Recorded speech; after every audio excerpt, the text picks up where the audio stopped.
रोटे माला धारी बोले रोटे माला धारी चंदन मृग मद सोई चंदन मृग मद सोई काले चचिदारी ओम हर हर हर महादेव श्वेतांबर पीतांबर आगांबर यज्ञ बोले मागांबर यज्ञ सनकादिक ब्रह्मादिक सनकादिक ब्रह्मादिक भूतादिक सखे ओम हर हर हर महादेव कर के देश कमंडल चकर त्रिशूल धरता बोले चकर त्रिशूल धरता जग करता जग हरता दुख हरता दुख हरता जग पालन करता ओम हर हर हर महादेव ब्रह्मा विष्णु दयालु जानत अविवेका बोले जानत अविवेका प्रणवाक्षर के मादे ओम अक्षर के मादे कहते नो एका ओम हर हर हर महादेव काशी में विश्वनाथ विराजी नंदा ब्रह्मचारी बोले नंदा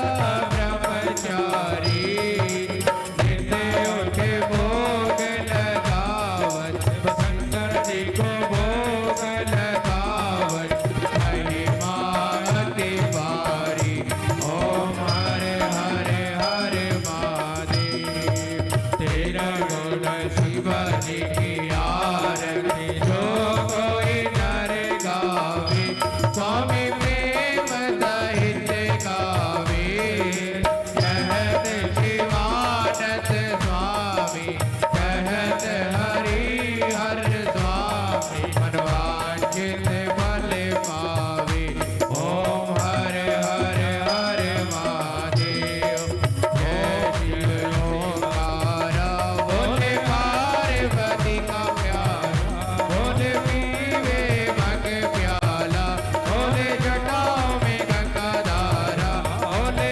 रोड़े मृग जाला ब्रह्मा विष्णु दयालु बोले भोलेनाथ महादेव हरे नाम की धारा ओम हर हर हर महादेव ओम पारार्धक्यं समर्पयामि। बोले गौरी शंकर भगवान की जय श्री शिव महापुराण की जय सदगुरुदेव भगवान की जय वेदव्यास भगवान की जय सभी लोग अपने आसन पर बैठ जाइए।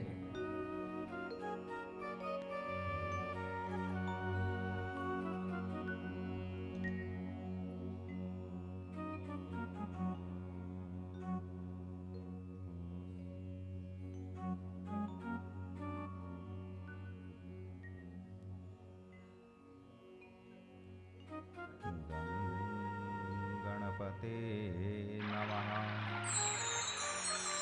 श्री सरस्वते नमः। श्री गुरुचरण कमलभ्यो नमः। मातृपितृचरण कमलभ्यो नमः। स्थान देवताहे नमः। गजाननं भूतगणादिसेवितां कफेत्यजम्बो फलचारुभगचणम् उमासुतं शोकविनाशकारकं नमामि विघ्नेश्वरपादपङ्कजम्। कांति सितामृषतनिंदिदुसारेन्दो यात्र कतः बिलसितमासित गंगशोभम् वृंदावने कृतयमुनागंगसंग श्रीराधामुकन्दयुगलं तदं नमामि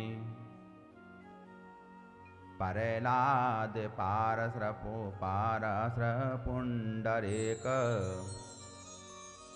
व्यास अमरीश सुख सौनक भीष्मदलयान तत्रेऽपि गंगा यमुना त्रिवेणी गोदावरी सिन्धु सरस्वती च सर्वाणि तीर्थानि वसन्ति यत्र यात्रा चयतद्वारकथा प्रसङ्गः। ॐ नमो भगवते वासुदेवाय नमो शङ्करशरणाय च अनिरुद्धरपरदेवमनस्य तोभ्यं भगवते नमः।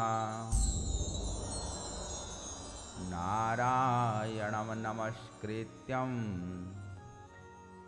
नरं चैव नरोत्तमं देवी सरस्वती व्यास ततो जयमुदीरयेत्। शान्ताकारं शिखरशयनं नीलकण्ठं सुरेशं विश्वाधारं स्फटिकसदृशं शुभवर्णशोभाङ्गम् गौरीकान्तं त्रिनयनं योगविद्यं नगम्यं वन्दे शम्भो भयवहरणं सर्वलोकैकनाथम्।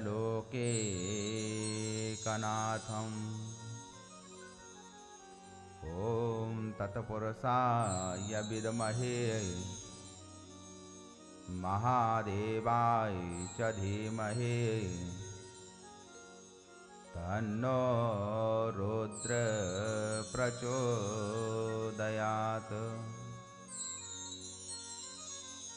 भगति भक्त भगवंत गुरु चतुर्नाम बपु एक इनके पद वंदन करो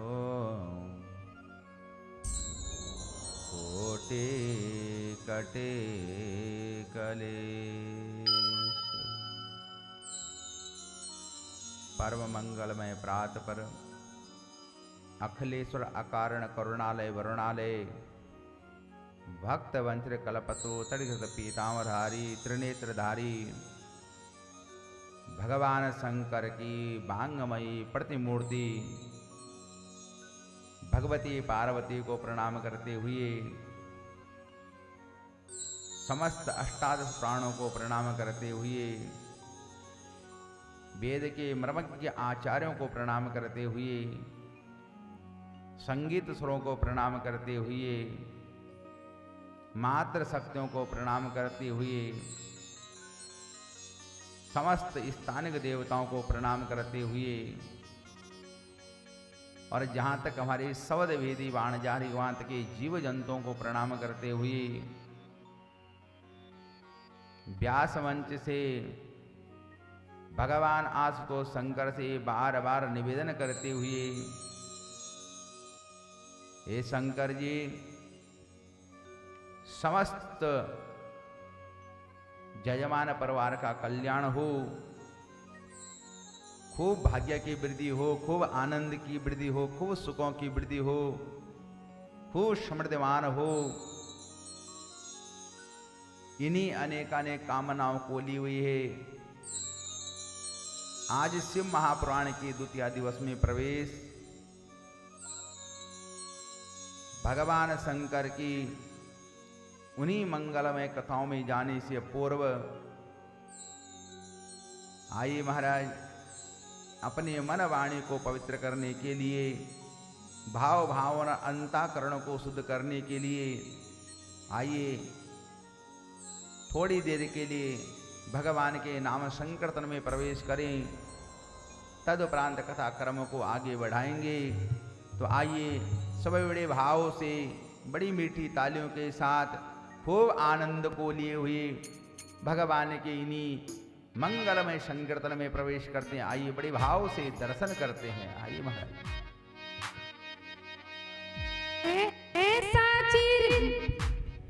ऐसा चीर बना दे मोहन, नाज ढको हर नारी की, बनो सुदामा जी का तंदुल, भूख हरो पनवारी की।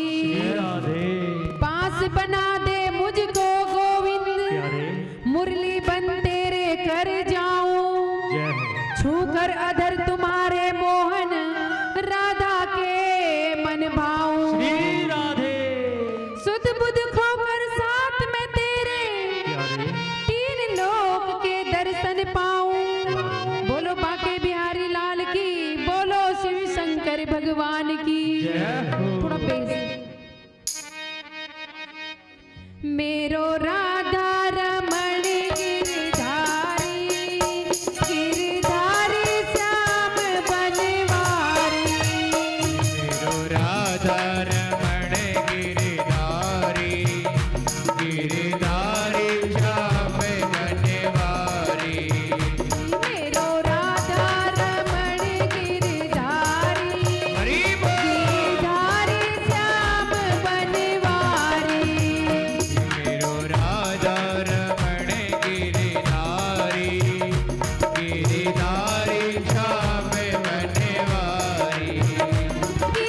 कि गलती से भी कान में एक बार भगवान की कथा चली जाए तो भगवान शिव स्वयं कहते हैं, पार्वती उसका जीवन धन्य जानना। एक बार शिव कथा का भाव समझ आ जाए, शिव कथा को सुनने का सौभाग्य मिल जाए, फिर वो प्राणी ये आवगमन के चक्कर से मुक्ति पा जाता है। इतनी मंगलमय कथा है महाराज, पर समय की अल्पता के कारण कल भी जैसा कथा बताई कि कथा को सार में ही ले चलेंगे, क्योंकि शिव पुराण को अगर पूरी अगर सुनाई जाए तो हजारों वर्ष लग जाओ तो भी शिव पुराण पूरी ना हो। इतनी विशाल है शिव पुराण, समस्त ग्रंथ इतने विशाल है महाराज। आपने कभी दर्शन करा कितना विशाल है? श्रीमद् भागवत आपने सुनी होगी। श्रीमद् भागवत महापुराण मेरे नारायण प्रभु के मुख से चतुर श्लोक में निकली। कुल 4 श्लोकों में भागवत भगवान के मुख से निकली और शिव पुराण बाबा शिव के मुख से 4 श्लोकों में प्रकट हुई। कुल 4 श्लोक भगवान शंकर के मुख से निकले। वो 4 श्लोक मेरे नारायण प्रभु ने पढ़े, मेरे नारायण प्रभु ने देखे। नारायण को इतनी प्रसन्नता हुई, विष्णु की इतनी प्रसन्नता हुई, उन 4 श्लोकी शिव पुराण को पढ़ने मात्र से, समझने मात्र से भगवान विष्णु ने त्रिनेत्रधारी बाबा शंकर को प्रणाम कर दिया। जय हो। बोला बाबा आपकी कथा तो अनादि है, अनंत है। भगवान विष्णु ने सोचा ये शिव कथा है, ये सभी को सुलभ नहीं होती। अतः बाबा ने सोचा, विष्णु भगवान ने सोचा कि अपने पास अगर कुछ चीज रखी जाए तो उसका पाप लगता है। कभी जीवन में ध्यान रखना, अगर आप डॉक्टर हैं तो जो भी आपके पास आए, जो जिज्ञासु हो, उसको अपने ज्ञान देने की कोशिश करना, तो आपका डॉक्टर बनना सार्थक है। आप इंजीनियर हैं तो जो जिज्ञासु आपके पास आए, महाराज कुछ बताओ, मुझे भी इंजीनियरिंग करनी है, पास कैसे होते हैं, पढ़ाई कैसी होती है, तो आप बताने में देर मत करना, बता दो। क्या कारण है कि अपना ज्ञान अपने पास रखोगे तो ऐसे ज्ञान का कोई महत्व रह नहीं जाता। इसलिए अपने ज्ञान को बिखेरो। भगवान विष्णु ने भी सोचा, आपने देखा होगा जो भाप का इंजन बनाया वो जेम्स वाट ने बनाया। हाँ, जेम्स वाट चाहता तो उस कला को अपने तक ही रखता, किसी को बताता ना, और ना बताता तो आज हम ये दुनिया भर के भागा दौड़ी कर रहे हैं। हाँ, तो ये जेम्स वाट की देन है। जो हम गाड़ियों के अंदर हवा भर रहे हैं, चल रहे हैं, सब उसी की देन है। उसने अपना ज्ञान अपने पास नहीं रखा। ऐसी आप अपना ज्ञान अपने पास नहीं आगे भेजोगे तो निश्चित है कि इतिहास में आपका नाम तो अमर हो ही जाएगा, मगर आपका जीवन भी धन्य हो जाएगा। आपके हृदय में जो माता सरस्वती का पारकट्य हुआ था, जिस सरस्वती के कारण आप विद्यमान बुद्धिमान बन गए, माता सरस्वती को भी आह्लाद होगा, प्रसन्नता होगी। मैंने अपने बेटे को ज्ञान दिया, मेरे बेटे ने ज्ञान को आगे बढ़ाया। तो अपने ज्ञान को बिखेरो। भगवान विष्णु ने सोचा ये शिव पुराण 4 श्लोक में है और मुझे पढ़ के बड़ा आनंद आ गया। भगवान विष्णु को बड़ी प्रसन्नता हुई। इतना आनंद भगवान विष्णु को इतना आनंद आया कि भगवान सोचने लगा ये शिव पुराण किसे सुनाऊं, किसे दूं। बस महाराज विष्णु भगवान ने सोचा, विष्णु भगवान ने वेद व्यास महाराज को, नारद आदि ऋषियों को सुना दी। व्यास जी तक आते आते ये शिव पुराण 4 श्लोक ही थी। शिव के मुख से 4 श्लोक में निकली। विष्णु भगवान ने पढ़ा तो 4 श्लोक ही पढ़े। नारद जी ने पढ़े तो 4 श्लोक पढ़े। नारद जी ने व्यास जी को सुनाए तो व्यास जी ने देखा कि 4 श्लोक में तो ये शिव पुराण है, मगर इस शिव पुराण के अंदर इतना ज्ञान भरा है, इतना ज्ञान भरा है कि श्री वेद व्यास महाराज ने इसी शिव पुराण के 4 श्लोकों को 24,000 श्लोकों में बदल दिया। बताइए, विस्तार कर दिया। व्यास का मतलब उसे कहते हैं, व्यास जो वेदों का विभाजन कर दे, वेदों का विस्तार कर दे। अब समझने का प्रयत्न करना महाराज। भगवान ब्रह्मा के कुल कितने मुख हैं? 4 मुख हैं। कल ब्रह्मा जी का एक सिर का तो छेदन आपने सुन लिया था।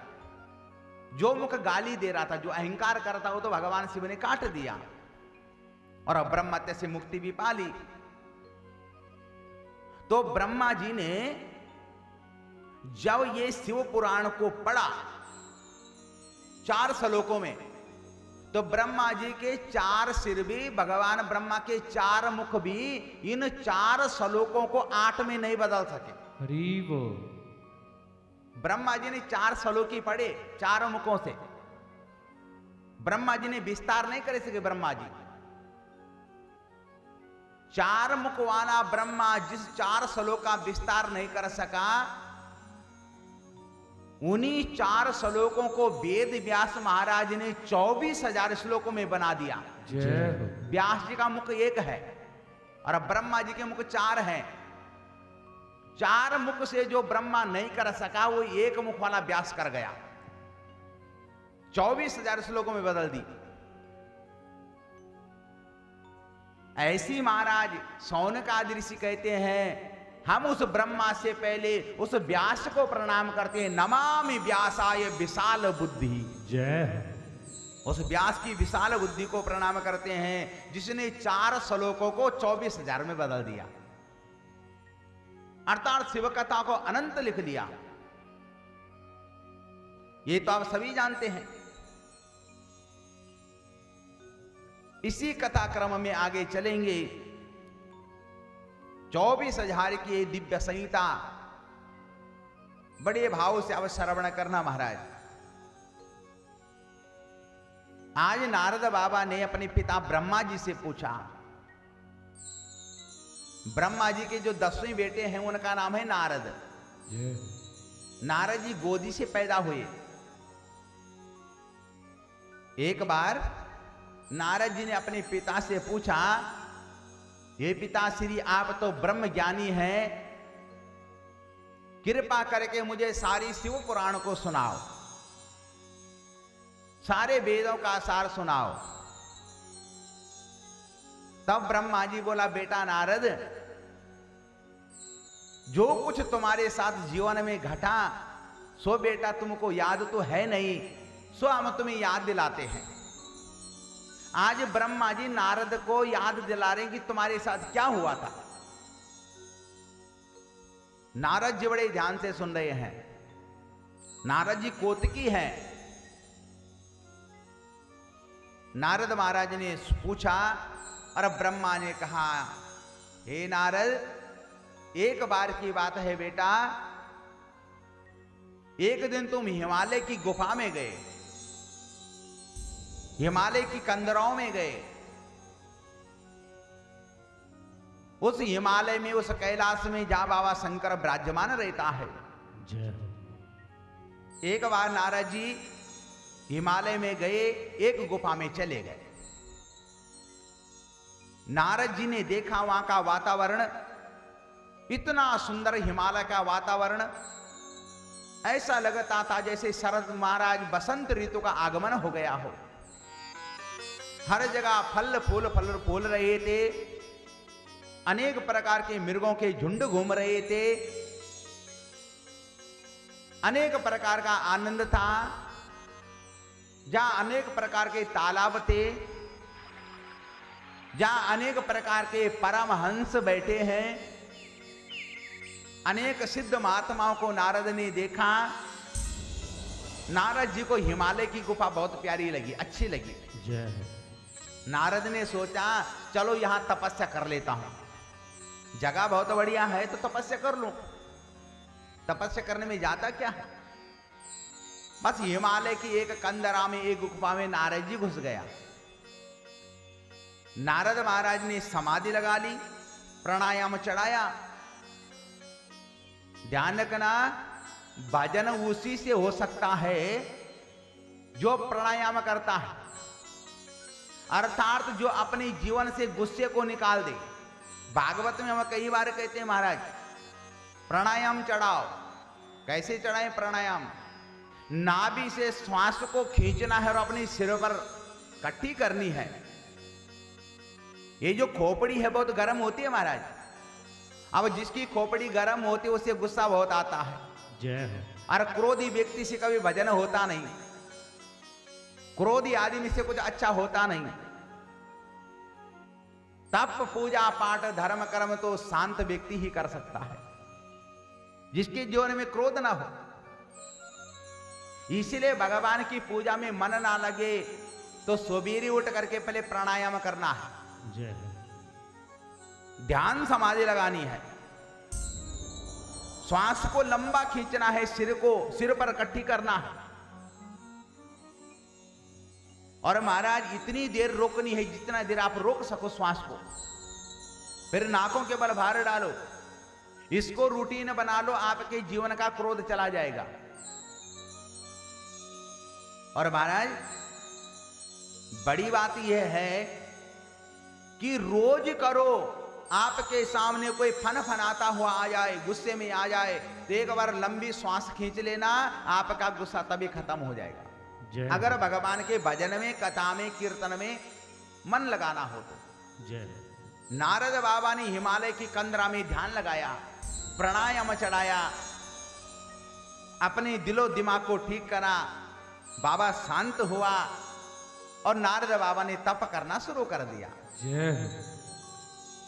3000 वर्ष तक नारद महाराज ने उस हिमालय की गुफा में तप करा। तप में मन लग गया। नारद जी का ध्यान टूटा नहीं, पर नारद जी के तप के बल पर, नारद जी के तप से इतनी अग्नि निकलने लग गई कि स्वर्ग का देवराज इंद्र कांपने लग गया। जय। इंद्र महाराज ने ध्यान लगाया। इंद्र ध्यान लगा के क्या देखता है कि हिमालय की कंदरा में, हिमालय की गुफा में नारद जी तपस्या कर रहा है। इंद्र को लगा कहीं ये नारद मेरे स्वर्ग को छीनने की इच्छा से, कहीं मेरी राजगद्दी को छीनने की इच्छा से, मेरी गद्दी पर बैठने की इच्छा से कहीं तप तो नहीं कर रहा है। जय। देवराजेंद्र को सदैव लगता है महाराज, कोई भी तपस्या करता है तो इंद्र को लगता है कि कहीं मेरा राज्य न चला जाए, उसका तप पूरा हो गया तो कहीं मेरी गद्दी पर न बैठ जाए, कहीं स्वर्ग का राजा ना बन जाए। देवराजेंद्र ने नारद की तपस्या को देखा। उस इंद्र ने अपने मित्र को बुलाया जिसका नाम था कामदेव। कामदेव को बुलाया। कामदेव अपनी पत्नी रति के साथ आया। दोनों ने देवराज को प्रणाम करा। कामदेव ने कहा महाराज बुलाया क्यों है? देवराजेंद्र बोला, हे मित्र कामदेव, तुमको तो पता है कि जिसके जीवन में सुख आए हो और कहीं उसे अचानक दुख आ जाए तो रह नहीं सकता। जय हो। जिसने सारी जिंदगी सुख में काटी हो, अगर उसके जीवन में कभी दुख आ जाए तो सहन नहीं कर सकता है। ये मित्र कामदेव हमें लगता है कि हिमालय की गुफा के अंदर नारद हमारे स्वर्ग की इच्छा की कामना के लिए तप कर रहा है। जय हो। जाओ ना मित्र, तुम कामदेव हो, उस नारद की तपस्या को भंग करो, नारद की तपस्या को तोड़ दो। पहले तो कामदेव ने मना करा, ये इंद्र, किसी के तप में विघ्न करना सबसे बड़ा पाप है, किसी के पूजा पाठ में विघ्न करना बड़ा पाप है। पर इंद्र ने महाराज नारद जी को कहा, आज इंद्र ने कहा कामदेव नारद जी का तप तुम भंग कर दो, तुम मेरे मित्र हो। इंद्र के कहने पर महाराज कामदेव हिमालय की तलहटियों पहुंच गया अपनी पत्नी रति माता के साथ। बड़े ध्यान से उस कामदेव ने उस नारद बाबा को देखा जो 3000 वर्ष से तपस्या कर रहा था। जय हो। नारद जी की चारों तरफ से ओम का शब्द निकल रहा है, ओंकार शब्द निकल रहा है। जय हो। ओम शब्द की गूंज हो रही है। उस नारद जी के अगल बगल बाजू बाजू हिंसक जीव जंतु भी मग्न बैठे हैं। शेर, चीता, भालू, हिरण सब अपनी हिंसा को त्याग करके महाराज नारद के आजू बाजू बैठे हैं और नारद बाबा के मुख से ओम शब्द का उच्चारण हो रहा है। जय हो। ओम की ध्वनि निकल रही है। इन ओम में तीनों देवता समाये हुए हैं। ओम के अंदर तीनों देवता समाये हैं, आ, उ और मा। इन 3 अक्षरों से ओम बना। अब ओम पे हम चलेंगे आगे, ओम कहां से प्रकट हुआ, पर जहां पर ये विषय होगा वहीं सुनाएंगे। जय हो। ओम की ध्वनि निकल रही थी महाराज नारद ऋषि के मुख से। एक बार कामदेव को लगा मैं गलत जगह आ गया।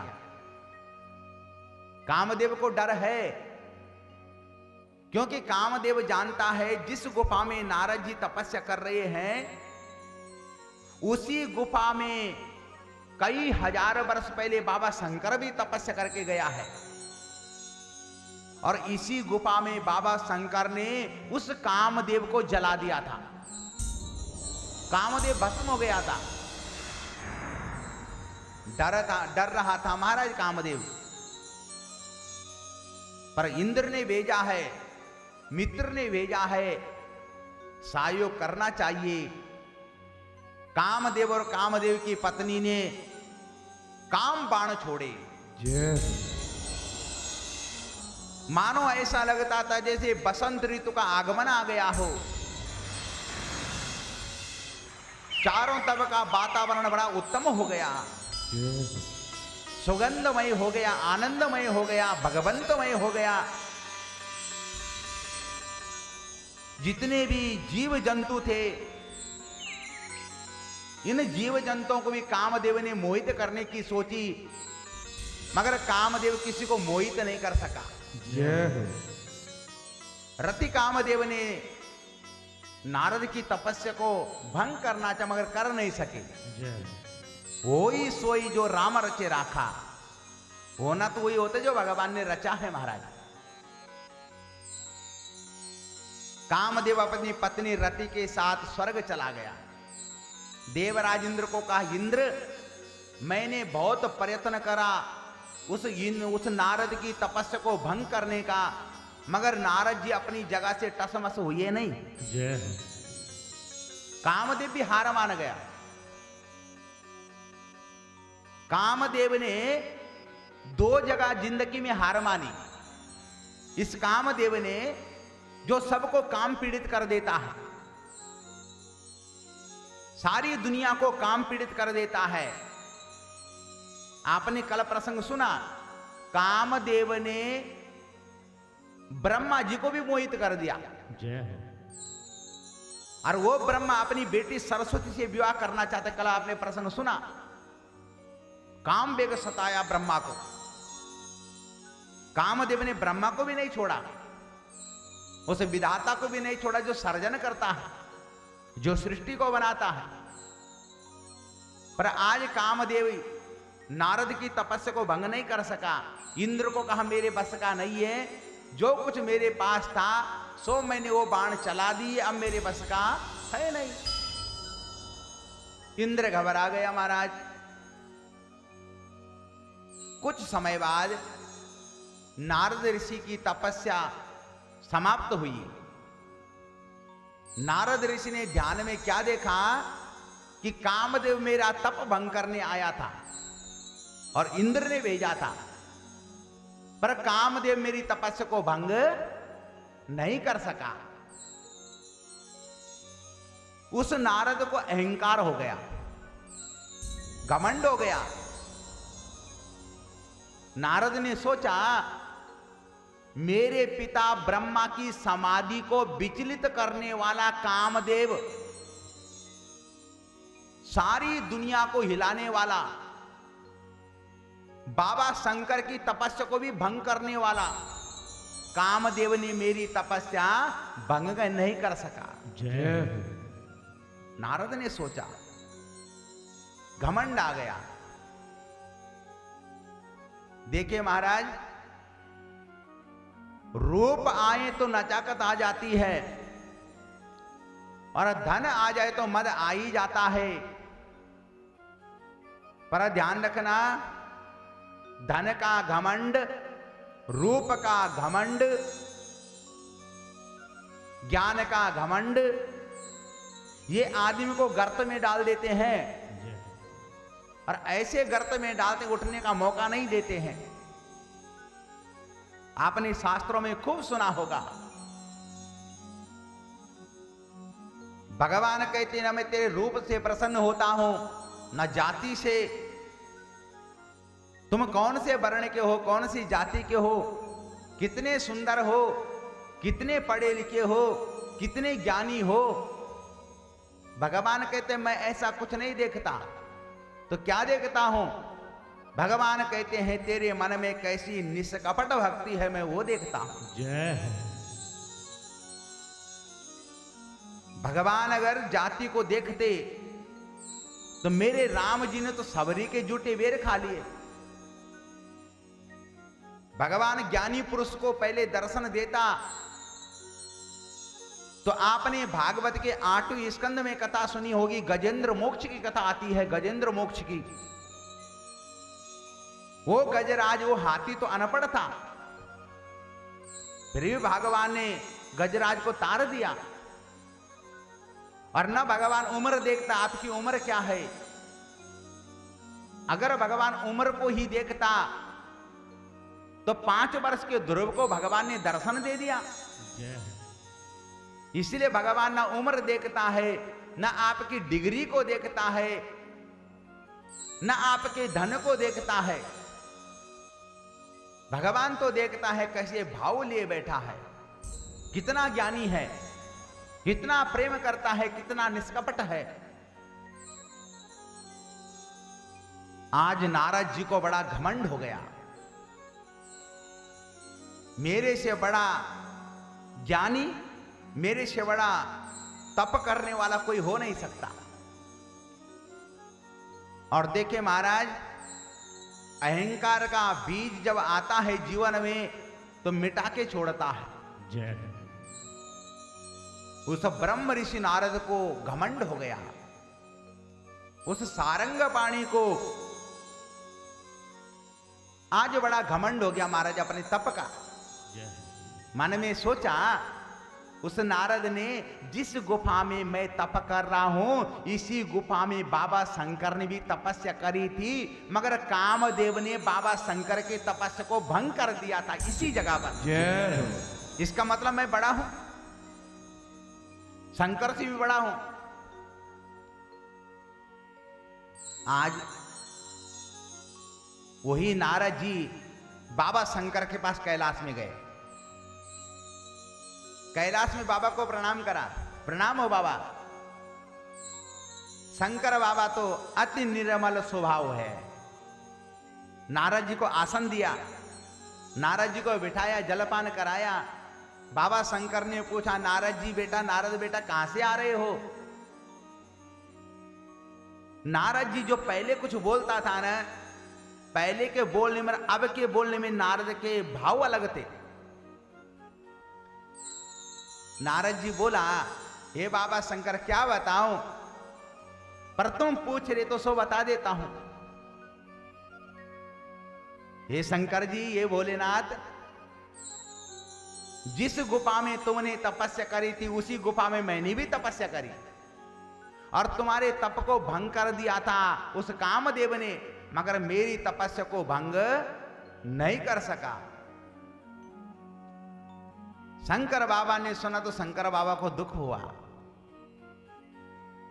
बाबा नारद से बड़ा प्रेम करते हैं। बाबा ने कहा, बेटा नारद, एक बात ध्यान रखना बेटा, जो कुछ तू मुझको बता रहा है ये बात तो बैकुंठ के विष्णु को मत बताना। तो मेरा प्यारा बेटा है, तुझे मैं सावधान कर रहा हूं। बेटा मेरा नाम भोलेनाथ है, मैं सच्ची का भोला हूं, पर जो कुछ चर्चा तो अपने बारे में मेरे से कर रहा है ये विष्णु से मत करना, अपने पिता ब्रह्मा से ही मत बताना।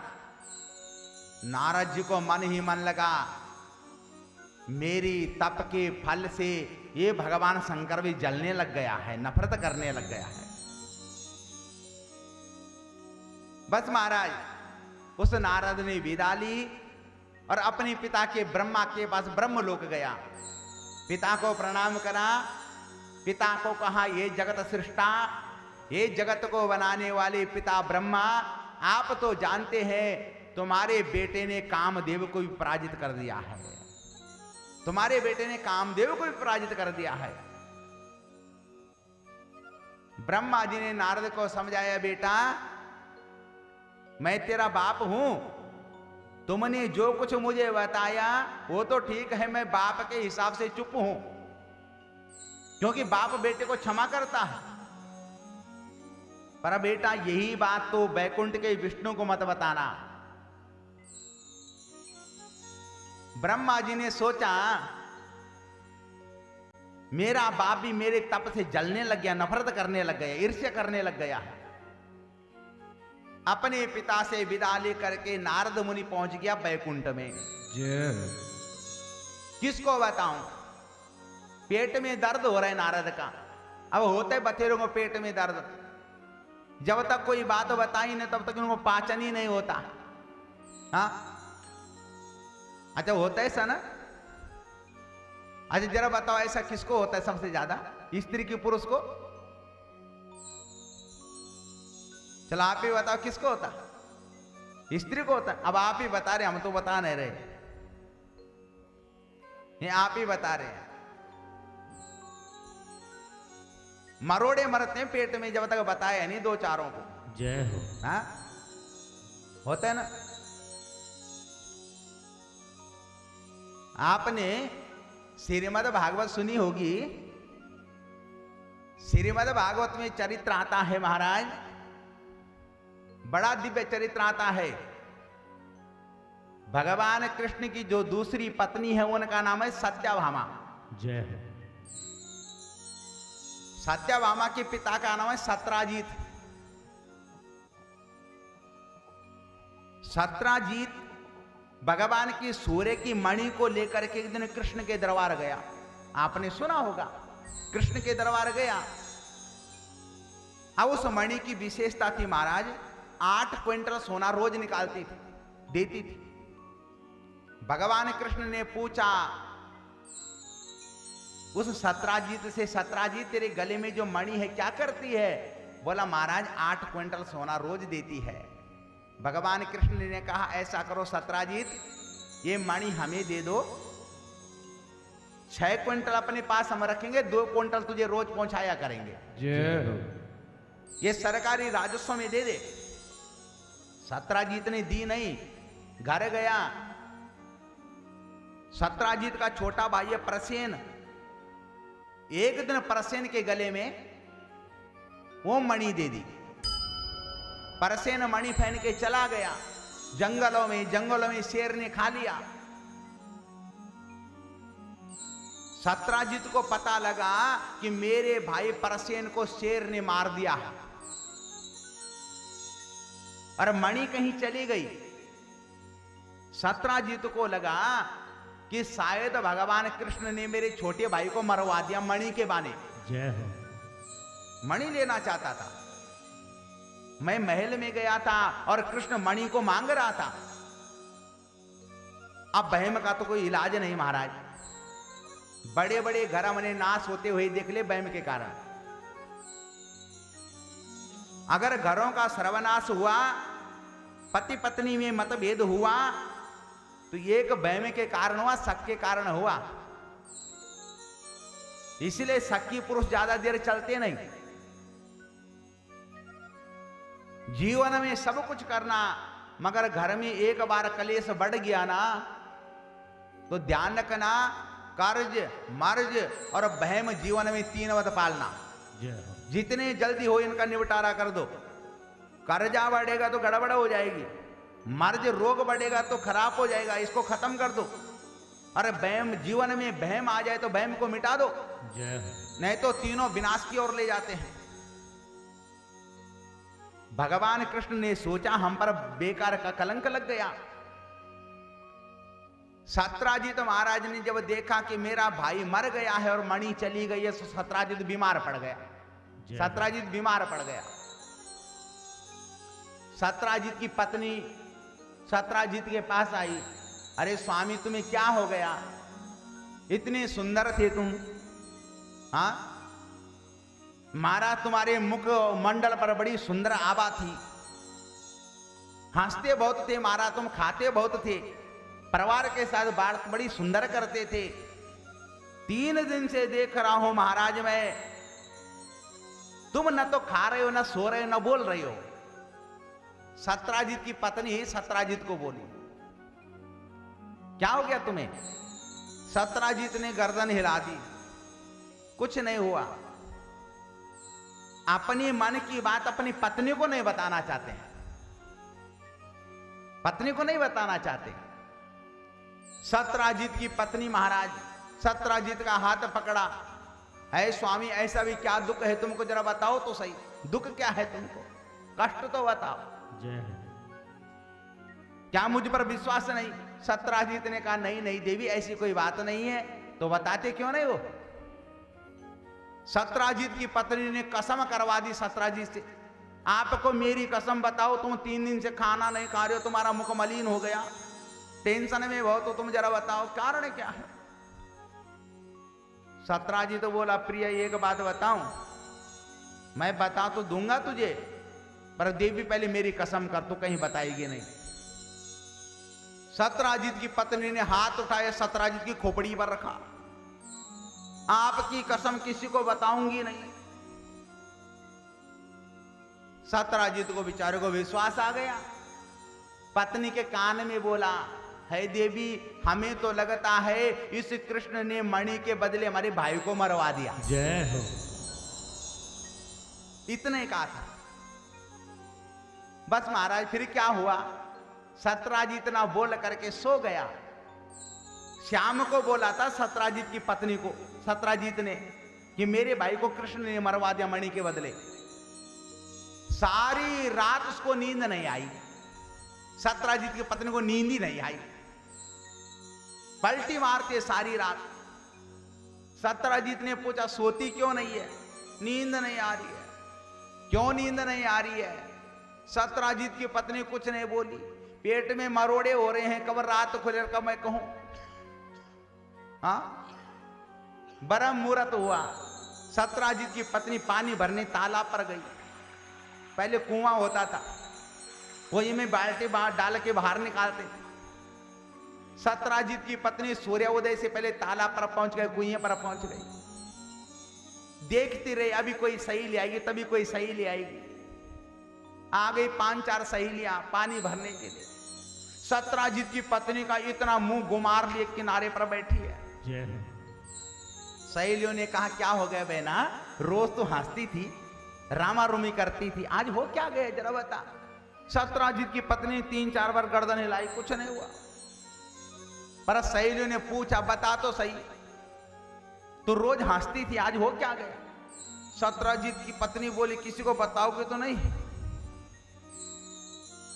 सहेलियों ने कहा नहीं नहीं तेरी कसम हम नहीं बताएंगे। देखो महाराज कसम हो गई। सत्राजित की पत्नी ने वही बात बताई जो पति ने बताई थी। हमें लगता है कृष्ण तो माखन चोर भी था, बाद में चीर चोर बन गया, कपड़े चुराए, अब तो लोगों के गहने भी चुराने लग गया। जय हो। इसकी चोरी की आदत आज तक नहीं गई। मेरे देवर परसेन को कृष्ण ने मरवा दिया। परसेन के बारे में बताया। बस महाराज क्या बताएं, सत्राजित की पत्नी तब घर आई जब सारे गांव में आग लग गई। जय हो। सारे गांव में खबर चली गई। हाँ, अब आपके लिए नहीं कह रहे, ये तो नारी जाति का वर्णन आया ना, इसलिए कहा। माता कुंती के मन में भी रखी थी कुंती ने बात, और भगवान का श्राप है उसे कौन स्वीकार न करे। ये तो आपने महाभारत के आदि पर्व पर भी चरित्र आता है। हाँ? आपने सुना होगा ये पर्व। धर्मराज युधिष्ठिर काशी के 84 घाटों पर, 84 घाट है काशी में, सभी घाटों पर कौरवों का तर्पण कर रहा था धर्मराज युधिष्ठिर। माता कुंती ने कहा बेटा धर्मराज युधिष्ठिर एक पिंड और दान दे दे। धर्मराज ने कहा किसका? बोला कर्ण का। धर्मराज युधिष्ठिर ने कहा कर्ण हमारा लगता क्या है? नहीं बेटा दे दे ना, कोई बात नहीं। धर्मराज बोला ना हमारा वो भाई था ना, कोई बांधव था, वो तो सूत पुत्र था, फिर उसका पिंडदान हम क्यों दें? कुंती माता रो रही है। धर्मराज युधिष्ठिर ने भगवान को कहा भगवान मेरी मां रो क्यों रही जरा बताओ। भगवान बोले तेरी मां और मैं ही जानते इस बात को, बाकी कोई जानता नहीं। जय।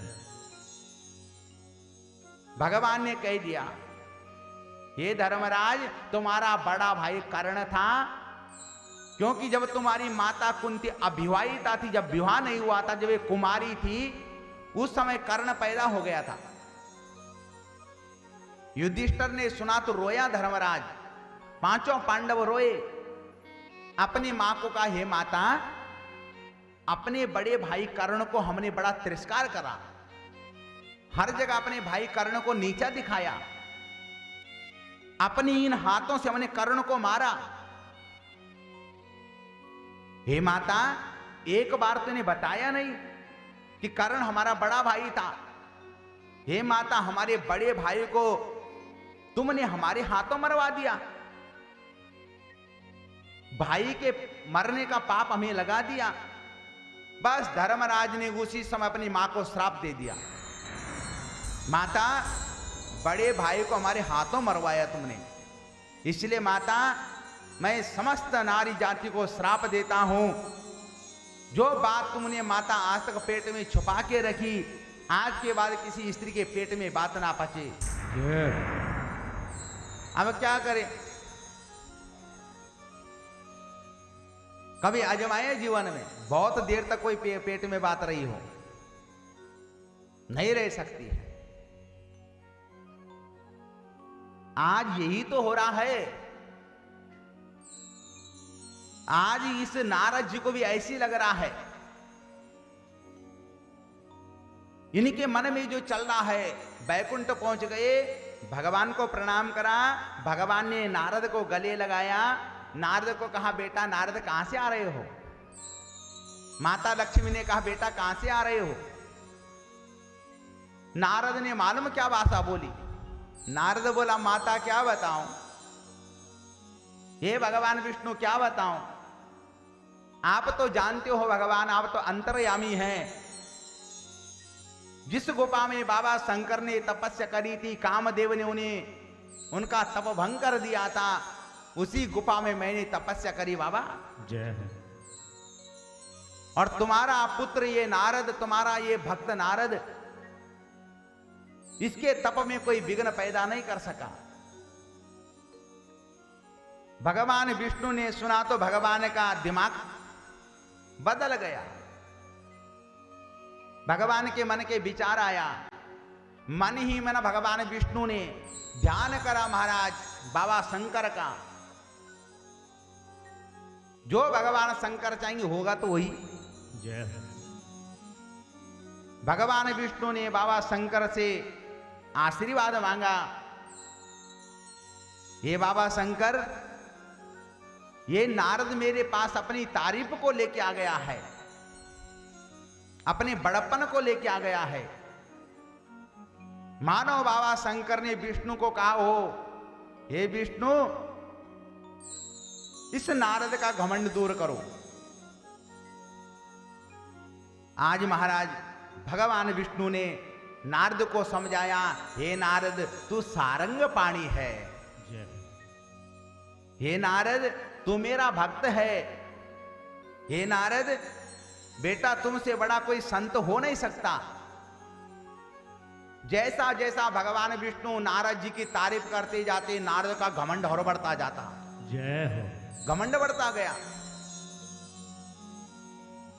नारद ने कहा, भगवान विष्णु मुझे कोई काम वासना पीड़ित नहीं कर सकती। जय हो।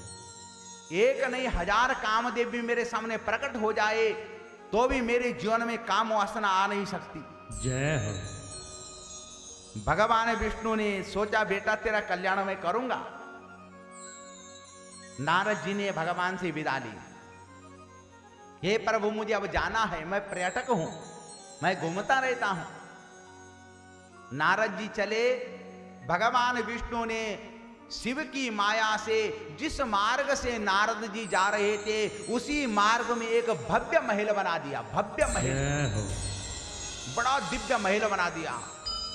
क्या महल था महाराज, ऐसा लगता था जैसा साक्षात देवराज इंद्र का स्वर्ग ही वहां आ गया हो। जय हो। इतना सुंदर महल बना दिया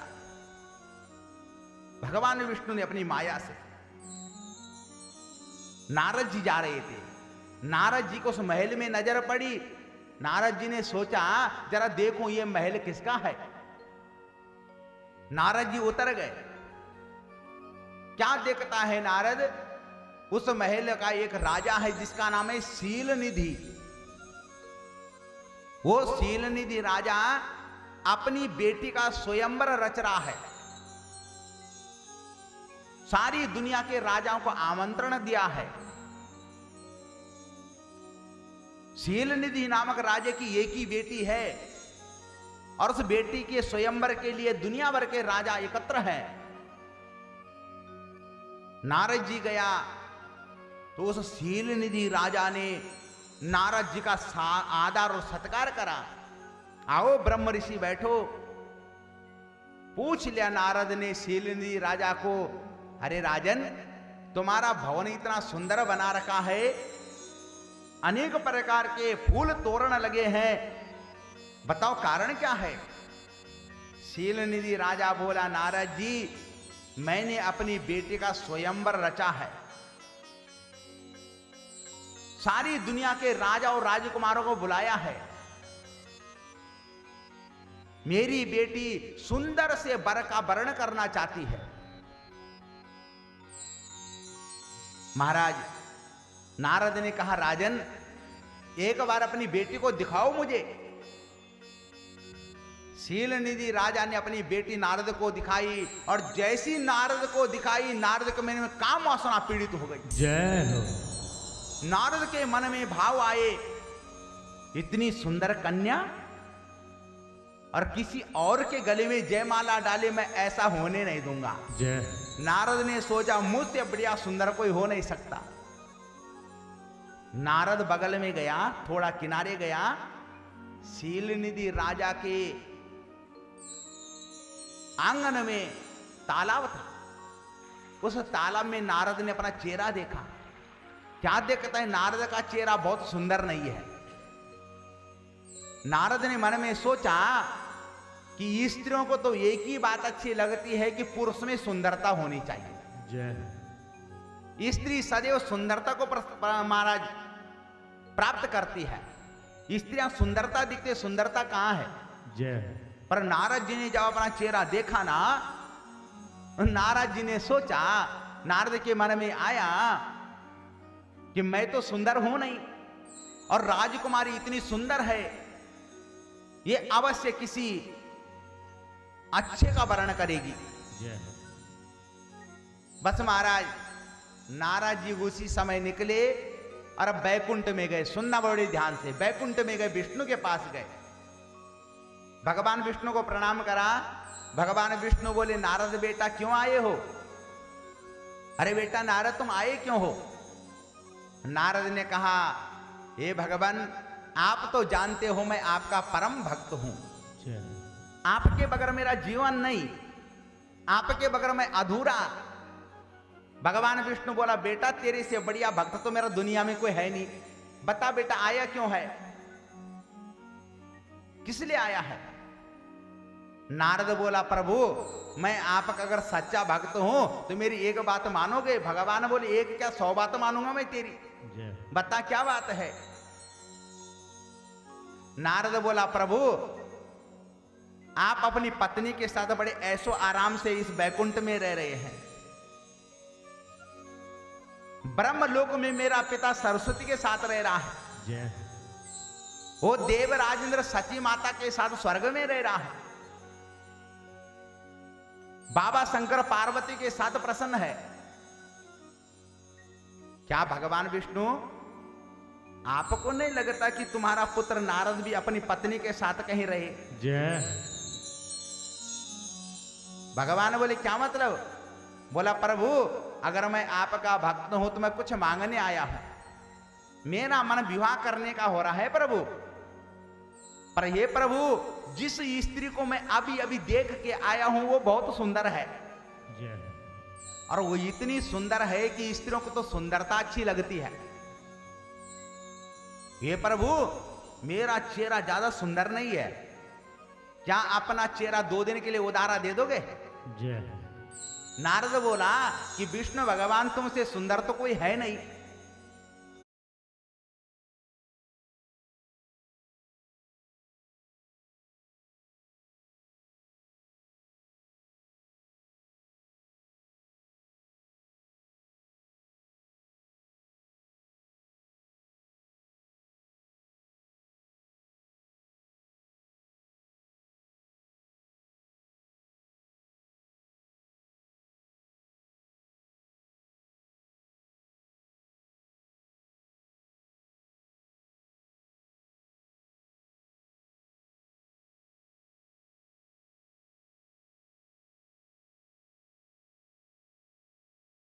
चतुराई कर दी, भगवान शिव का ध्यान करा और नारायण प्रभु ने नारद जी के चेहरे पर बंदर का चेहरा लगा दिया। जय हो नारद के चेहरे पर पहले तो नारद का चेहरा थोड़ा ठीक भी था, अब तो बिल्कुल बंदर का ही लगा दिया। जय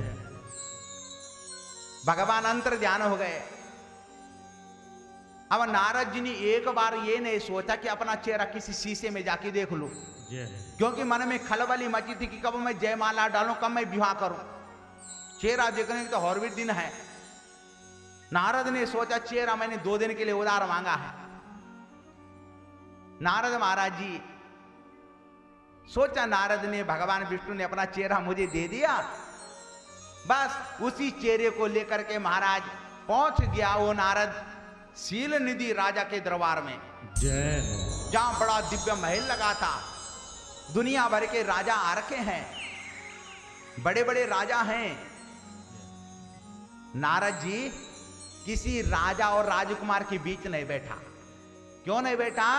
नारद ने सोचा मैं सबसे ज्यादा सुंदर हूं, क्योंकि भगवान विष्णु का मुझे चेहरा दे रखा है।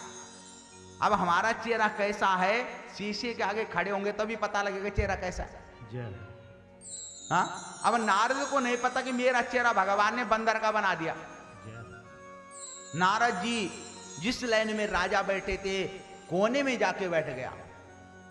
नारद ने सोचा मैं सबसे सुंदर हूं, राजकुमारी जब जयमाला को लेकर के आएगी तो सबको छोड़ देगी, मुझे सुंदर नारद को माला पहनाएगी क्योंकि मैं सुंदर हूं। किनारे बैठ गया। बस महाराज उसी समय भगवान शंकर के दो गण, बाबा शंकर के दो गण नारद जी के बगल में बैठ गए। नारद जी का चेहरा देख रहे हैं, नारद का चेहरा बंदर का। ये शिवगण हंस रहे हैं। नारद जी को बार बार करें, बाबा एक बार अपना चेहरा तुमने देखा? पर नारद जी ने इनकी तरफ ध्यान नहीं दिया।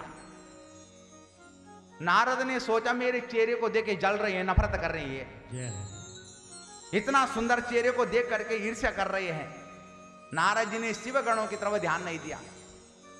शिवगण कहते बाबा एक बार चेहरा देख तो ले अपना, पर नारद जी ने ध्यान नहीं दिया। बस महाराज शिवगण हंस रहे थे नारद को देख करके। राजा महाराजाओं ने इसलिए ध्यान नहीं दिया, अगर नारद अपने भेष में आता तो सब प्रणाम करते, पर बंदर के भेष में आए थे महाराज, इसलिए किसी ने प्रणाम भी नहीं करा। राजा शील निधि की बेटी ने हाथ में जयमाला उठाई। सारे राजा पंक्ति में बैठे थे। सब राजाओं के एक एक करके देखती है वो शील निधि राजा की बेटी, सबको छोड़ देते, सबको छोड़ देती है। और जैसी नारद जी के बगल में आई, नारद को लगा सारे राजाओं को इस राजकुमारी ने छोड़ दिया है, क्योंकि स्त्रियों को सुंदरता प्यारी लगती है, मेरे चेहरे को देख करके आई है, मेरे गले में जयमाला डालेगी। नारद जी ने आंख बंद कर दी। मेरे गले में डालने से नहीं माला, और तो किसी के डालने सुंदर तो कोई और है नहीं।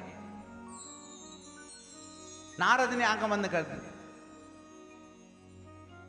राजा शील निधि की बेटी जयमाला को लेके आगे निकल गए, नारद से आगे। शिवगणों ने नारद बाबा को थपथपाया, अरे बाबा आंख तो खोल ले। अरे जिसकी जयमाला की तो प्रतीक्षा कर रहा था बाबा, वो आगे चली गई। जय नारद ने देखा मेरे गले में भी जयमाला नहीं डाली। उस सभा में कोई सुंदर था नहीं। भगवान विष्णु उसी समय राजा के भेष में प्रकट हो गए। वो शील निधि नामक जो राजा थे, ये भगवान विष्णु ही बना है। जय और उनकी बेटी जो सुंदर है वो साक्षात लक्ष्मी ही है। जय भगवान विष्णु राजा के रूप में आए, उस कन्या ने भगवान को माला डाली, भगवान लक्ष्मी को लेके चले गए। शिवगणों ने नारद जी को कहा, अरे बाबा एक बार चेहरा तो देख ले बाबा। जय नारद जी को लगा कि देखना चाहिए, बहुत देर से हंस रही है ये, एक बार देखूं। जैसी महाराज तालाब के नजदीक गया नारद, नारद ने जैसी चेहरा देखा, नारद जी तो गस खा के गिर गया। नारद जी गिर गया टेंशन में। क्या देखा नारद ने? नारद जी का चेहरा बंदर का। जय जो शिवगण हंस रहे थे, नारद जी ने दोनों को श्राप दे दिया। तुम बहुत देर से मेरे को देख के हंस रहे थे, जय एक बार भी तुमने मुझे ये नहीं बताया कि बाबा तुम्हारा चेहरा बंदर का है। मेरा मजाक उड़ा रहे थे। नारद बाबा ने श्राप दिया, हे शिवगणों तुम दोनों असुर कुल में पैदा हो जाओ। जय हो। तुम मेरे को देख के हंस रहे थे। दूसरे के रूप को देख करके असुर आदमी हंसता है, जय हो। दुष्ट आदमी हंसता है। परिहास दूसरे के रूप को दुष्ट आदमी करता है। नारद ने श्राप दिया, जाओ शिवगणों तुम दोनों राक्षस कुल में पैदा हो जाओ। अब नारद को इतना भयंकर क्रोध आया। नारद ने सोचा मैं विष्णु के पास गया था रूप मांगने, और इस विष्णु ने मेरे साथ ऐसा कपट कर दिया, ऐसा छल कर दिया। गया तो उनके रूप को मांगने था और उन्होंने मुझे मेरे को बंदर बना दिया। गुस्से में महाराज नारद जी बैकुंठ पहुंच गए। भगवान विष्णु ने कहा, आओ बेटा नारद तुम्हारा स्वागत है। नारद जी बैठा नहीं, तिल मिला गया। आंखें फाड़ फाड़ के नारद बोला, हे भगवान विष्णु, मैं तो आज तक सिर्फ ये सोचता था कि तुम ठीक हो, पर मुझे अब पता लग गया है तुम किसी को आगे बढ़ते हुए देखना नहीं चाहते। मेरा घर बसना था, मेरा घर तुमने बसाया नहीं। तुम नहीं चाहते थे कि नारद का भी उद्धार हो, नारद का भी बाल बच्चे हो, नारद का भी घर बसे। हे कपटी विष्णु, ये छल करने वाले विष्णु, तुमने मुझे छला है। पता नहीं नारद जी ने भगवान विष्णु को कितनी गाली दे दी। नारद बोला, हे विष्णु, मैं तुम्हें श्राप देता हूं। और नारद जी ने भगवान विष्णु को श्राप दे दिया। हे विष्णु, मेरा चेहरा तुमने बंदर का बनाया है, जाओ मैं तुम्हें श्राप देता हूं विष्णु, तुम भी बंदर योनि में जन्म लो। तुम भी जैसा रूप तुमने मेरा बंदर का बनाया है, ऐसे बानर तुम्हारी सेवा करेंगे। और जैसा एक स्त्री के लिए मैं भटका, स्त्री को पाने के लिए मैं भटका, ऐसी ये विष्णु तुम मनुष्य योनि में जन्म लो और तुम भी अपनी पत्नी के लिए सारी दर दर ठोकर खाना जंगलों में भटकोगे। मैं नारद तुझे विष्णु को श्राप देता हूं। और कालांतर में समय आया, उसी नारद के श्राप से भगवान विष्णु को राम के रूप में प्रकट होना पड़ा। और महाराज बंदरों से सहायता ली। नारद बाबा इतना कह करके, जैसे क्रोध में तो आदमी सब कुछ बोल देता है, मगर जब दिमाग ठंडा होता है तो आदमी फिर सोचता है मैंने कर क्या दिया। नारद बाबा का जैसी मोह भंग हुआ, नारद बाबा ने प्रणाम करा भगवान विष्णु को। ये भगवान विष्णु, मैंने बड़ा अपराध कर दिया है, तुम्हारा भक्त होने के बावजूद मैंने अपराध बड़ा कर दिया। हे प्रभु मुझे दंड दो, मैं नरक जाऊंगा। भगवान विष्णु बोला, नहीं बेटा नारद, तू नरक नहीं जाएगा। जा बेटा, मेरा तुझे आशीर्वाद है, तू सारी धरती पर भ्रमण करके मेरे नाम का जाप कर। ये तो सब कुछ शिव इच्छा से हुआ। हे बेटा, नारद को कह रहे हैं भगवान विष्णु, किस पल कैसा होना है, कहां होना है, कितना होना है, किस रूप में होना है, किस समय होना है, इस पल पल की बात तो मेरा शंकर जानता है।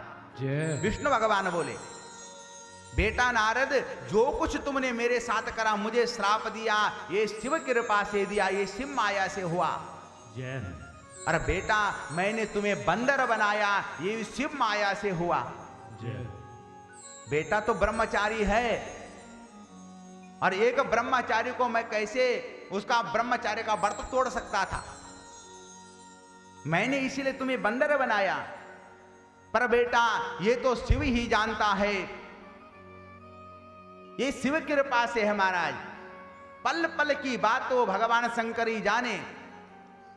और जीवन में आप भी एक ही लक्ष्य बना दो, हर पल आपके मुख से अगर कोई नाम निकले तो शिव का ही निकले, आपके मुख से कुछ निकले तो शिव माया का भाव निकले, शिव कृपा का तत्व निकले। कहते भी महाराज, मेरा एक एक पल बीते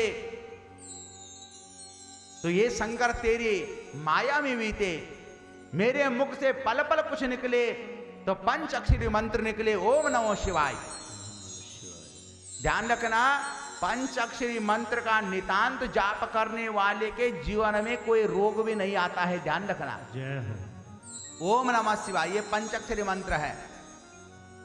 तो आपके जीवन का कोई पल निकले, आपके मुख से कुछ निकले तो ओम नमो शिवाय का शब्द निकले। आओ एक बार दर्शन कराते हैं महाराज। आपके मुख से निकले तो पंचाक्षरी जाप निकले, ओम नमः शिवाय निकले। आओ दर्शन कराता हूं बड़े भाव से। आइए महाराज। नाथ असुर प्राणी सब पर ही भोले का उपकार हुआ है। अंत काल भव सागर में अरे उसका बेड़ा पार हुआ है। बोलो शंकर भगवान की, बोलो गौरा मैया की, बोलो गुरुदेव भगवान की।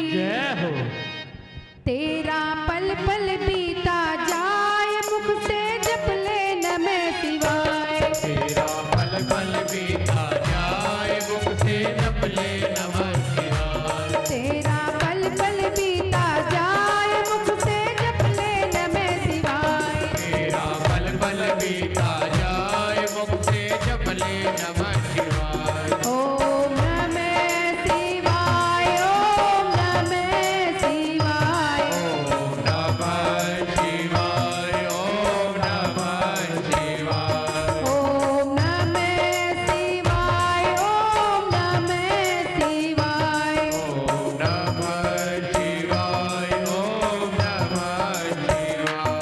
तेरा पल पल बीता जाए मुख से जप ले नमः शिवाय। तेरा पल पल बीता जाए मुख से जप ले नमः शिवाय।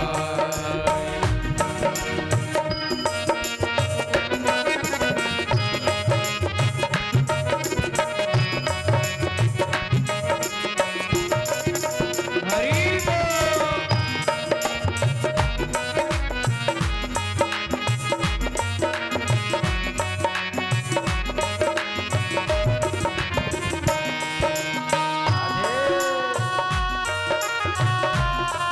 बड़े भाव से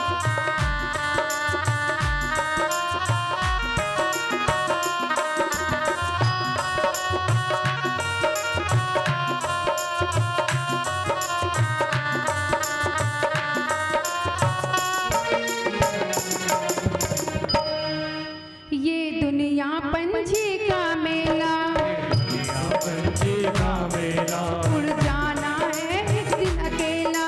उड़ जाना है हंस अकेला।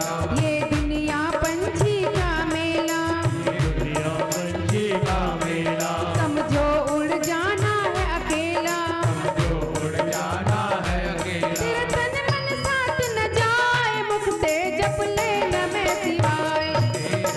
पल बीता जाए मुख से जप ले नमः शिवाय। तेरा पल पल बीता जाए मुख से जप ले नमः शिवाय। तेरा पल पल बीता जाए मुख से जप ले नमः शिवाय। ओम नमः शिवाय, ओम नमः शिवाय। ओम नमः शिवाय, ओम नमः शिवाय। तेरा पल पल बीता जाए मुख से जप ले नमः शिवाय। तेरा पल पल बीता जाए मुख से जप ले नमः शिवाय।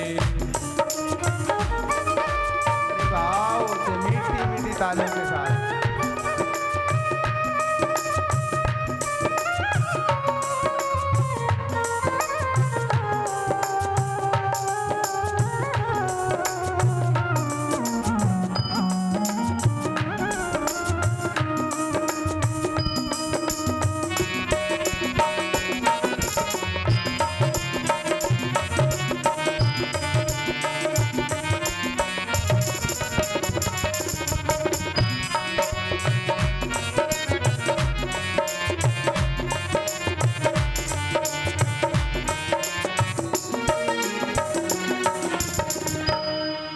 मुसाफिरी जब पूरी होगी, मुसाफिरी जब पूरी होगी, चलने की मजबूरी होगी। चलने की मजबूरी होगी। मुसाफिरी जब पूरी होगी, मुसाफिरी जब पूरी होगी, चलने की मजबूरी होगी। चलने की मजबूरी होगी। तेरा पिंजरे पड़ा रह जाए मुख से जप ले नमः शिवाय। तेरा पल पल बीता जाए मुख से जप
पूजन में मस्त बने जा, शिव पूजन में मस्त बने जा, शिव पूजन में मस्त बने जा, शिव पूजन में मस्त बने जा, भक्ति सुधा रस पान पिए जा, भक्ति सुधारस पान किए जा, शिव पूजन में मस्त बने जा, शिव पूजन में मस्त बने जा, शिव पूजन में मस्त बने जा, शिव पूजन में मस्त बने जा, भक्ति सुधा रस पान पिए जा, भक्ति सुधारस पान किए जा, दर्शन विश्वनाथ के पाए, मुख से जप ले नमः शिवाय, दर्शन विश्वनाथ के पाए, मुख से जपले नमः शिवाय। ओम नमः शिवाय, ओम नमः शिवाय, ओम नमः शिवाय, ओम नमः शिवाय। तेरा पल पल बीता जाए, मुख से जप ले नमः शिवाय, तेरा पल पल बीता जाए, मुख से जपले नमः शिवाय। ओम नमः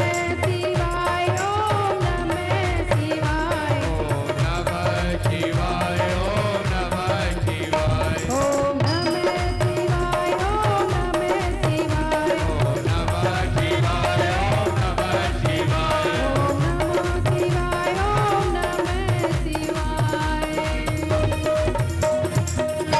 बोलो शंकर भगवान की। नारद बाबा ने अपने पिता ब्रह्मा से अब अगला प्रश्न करा, हे बाबा कृपा करके मुझे शिव का प्रथम विवाह का चरित्र सुनाओ। भगवान शिव ने प्रथम विवाह कब और कैसे हुआ, किसके साथ हुआ, सो कथा को सार में कह डालो। तब चतुर्मुखी ब्रह्मा बोला, बेटा नारद, मेरा पुत्र था दक्ष। ब्रह्मा जी के पुत्र का नाम है दक्ष महाराज। दक्ष इतना बुद्धिमान है और अब बुद्धिमान के साथ साथ बलवान भी है। ब्रह्मा जी ने अपने पुत्र दक्ष को राजा बनाया। दक्ष मानी जो कुशल हो, दक्ष मानी जिसमें नेतृत्व की भावना हो,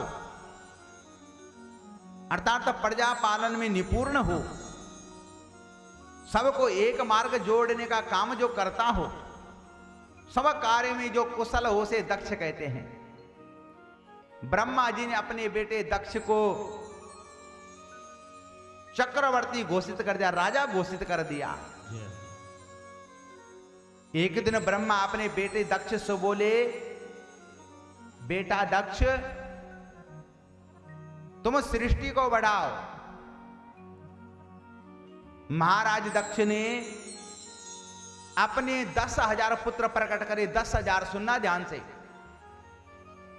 ब्रह्मा जी की तरह ही राजा दक्ष ने मन से 10,000 पुत्रों को पैदा करा। अभी विवाह नहीं करा राजा दक्ष ने। राजा दक्ष के 10,000 पुत्र तीर्थों की यात्रा कर गए। नारद जी मिले। नारद जी ने राजा दक्ष के पुत्रों को ऐसा पाठ पढ़ाया, महाराज ये वापस ब्रह्मा जी के वापस महाराज दक्ष के पास गए नहीं। अब की बार राजा दक्ष ने फिर 10,000 पुत्रों को प्रकट करा। इनको भी नारद जी ने ऐसा पाठ पढ़ाया कि सबको बाबा बना दिया, सबको चोला पहना दिया। राजा दक्ष ने देखा मेरे जितने बेटा पैदा होते हैं सबको ये नारद बाबा बना देता है। अब जितनी संतानों में पैदा करूंगा सब बाबा बन जाएंगे तो काम कैसे चलेगा। राजा दक्ष को क्रोध आ गया महाराज। राजा दक्ष ने नारद जी को श्राप दे दिया, ये अधर्मी नारद, मेरे बेटों को मेरे बच्चों को तुमने बाबा बनाया है।